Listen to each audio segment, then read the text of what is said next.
It's not just the screen folded and turned on its side. The Pixel 9 Pro Fold is just 2mm thicker than the Pixel 9. Unfolded, the Pixel 9 Pro Fold is 5.1mm thick, which matches the iPad Pro 13 inches thickness and beats the Samsung Galaxy Z Fold 6 by 0.5mm. It weighs just 257 grams, which is 27 grams less than the Pixel Fold. If there is one compromise with that lovely touch and hold frame, it's that you lose a little bit of battery, with the capacity reduced from the Pixel Fold's 4727 mAh to 4650 mAh. I won't know the impact of that loss until I have tested the Pixel 9 Pro Fold over an extended period. The buttons are all clean, brushed aluminum, and the power buttons also houses a fingerprint reader. The mobile phone now also supports unlocking with facial recognition. Face unlock was unavailable on the original Google Pixel Fold. Clearly, Google got the message. It's not just specs that win the game, it's eye-popping, delightful design. The Google Pixel 9 Pro Fold has that in spades. If the original Fold had a slightly plasticky look and feel, the new model favors premium materials, flat surfaces, and understand design cues. The clear and sharp look is a winning combination of recycled aluminum Corning Gorilla Glass Victus 2 and that multi-alloy steel hinge. It's not just the look of it. I could tell from the moment I unfolded the Pixel 9 Pro Fold that Google had completely re-engineered the hinge system. Folded, the two halves of the phone sit flat against each other with barely a gap between them. I could open the phone at almost any angle, and when I opened the phone completely, it snapped satisfyingly flat. If you are familiar with foldables like the Galaxy Z Fold 6, you might say that's nice. But if you remember the Pixel Fold and its inability to lie flat, you know it's a big deal. As for durability, the phone has an IPX8 rating, which means it can handle being dropped into a few feet of water for 30 minutes. There's no mention of a dust or debris rating, so I would be extra careful if you plan to bring it to the beach. The flexible Actua display unfolds as cleanly and surely as you'd hope. When the large 8-inch display is flat, it looks as it might have the best crease in the business. By that I mean it's very close to unnoticeable. Still, I'll need to see it side by side with the other best foldable phones to know if that initial impression holds up. 8 inches stands as the largest folding phone screen on the market, and Google has achieved this by putting the camera behind the screen and by switching back to an aspect ratio 20:9 that more closely matches competitors from Samsung and OnePlus. The original Fold had a 6:5 aspect ratio that didn't play nice with some major apps. The more squarish aspect ratio means that standard apps will look more normal and not be cut off on the main display. But that larger main screen size also pays a dividend with the cover display. At 6.3 inches, it's full flagship size, and for as much as I like the Samsung Galaxy Z Fold 6, which also has a 6.3-inch screen but one that is taller and narrower, having the extra cover display with makes using the screen more pleasurable to use, and I expect it will make it easier to type. It also makes the Fold 9 Pro look almost indistinguishable from regular smartphone. Looking at the screen front on, the only giveaway that this is a foldable is the squared off left side, which accommodates the hinge where the right side is curved.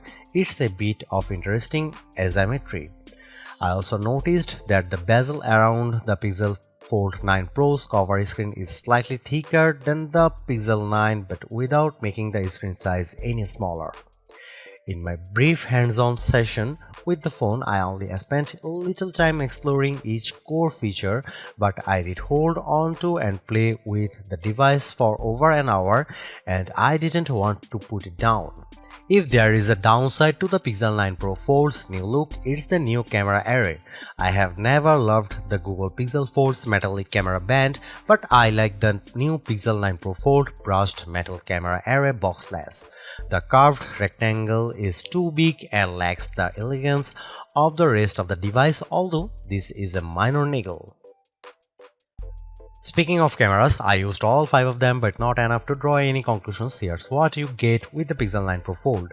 The main camera is 48 megapixel, ultra wide camera is 10.5 megapixel, telephoto 10.5 megapixel, front camera is 10 megapixel and inner camera is also 10 megapixel. I know that's a lot of cameras. I do like that Google didn't skimp on the main screen camera.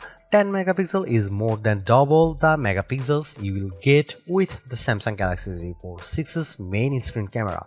As for why we have such odd telephoto and ultra-wide pixel counts, Google would only say that it made some allowances for fitting the cameras into what it admittedly a very thin system. Still, none of these numbers are huge upgrades over the previous camera array. The cover and main screen cameras got a small megapixel upgrade. The ultra-wide jumps from a 121-degree field of view to 127 degrees. I am also glad Google didn't downgrade from 5x optical zoom to 3x zoom.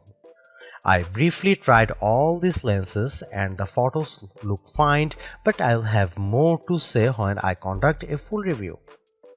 We did, by the way, get a chance to try one of the new photo editing tricks Google's touting for the entire Pixel line, Add Me. It let me take a photo of two fellow our team members and then add myself. All I had to do was walk into the frame after taking the initial photo and other guidance from someone taking the photo. Position myself appropriately. The final results makes it look as I was in the original shot. I think Pixel 9 Pro Fold owners are going to love this. I also saw a demonstration of a Fold specific camera features called Made You Look. The concept is simple. You display on the cover screen something distracting or entertaining for your subject to hook at while you try to take a picture of them. You choose this setting in the camera app and on the cover screen an animation appears of, for instance, smiling cartoon birds. Yes, the image makes you smile and that's the point. A child will look at it and laugh and you will get a great photo of them. Meanwhile, the main screen on the other side is still a big, unobstructed viewfinder. It's a small but clever and fun little photography feature. The name of this phone might seem long and less than memorable, but I think it's accurate. This is a folding premium or pro phone. Instead of standing apart from all the Pixel 9 phones, the Google Pixel 9 Pro Fold fits in well with the rest of the lineup. Overall, this is a redo done right job. The Google Pixel 9 Pro Fold looks like a regular smartphone when closed and opens into a mini tablet. The screens are sharp and bright and appear responsive. The cameras are decent if not groundbreaking, but as an overall dual-purpose package with a lot of baked-in AI, the Pixel 9 Pro Fold will, even at $1,799 probably appeal to a lot of would-be foldable phone buyers who should keep an eye out for trade-ins and other deals that will lower the price barrier to entry. I would not be surprised if it ends up near the top of our best foldables list.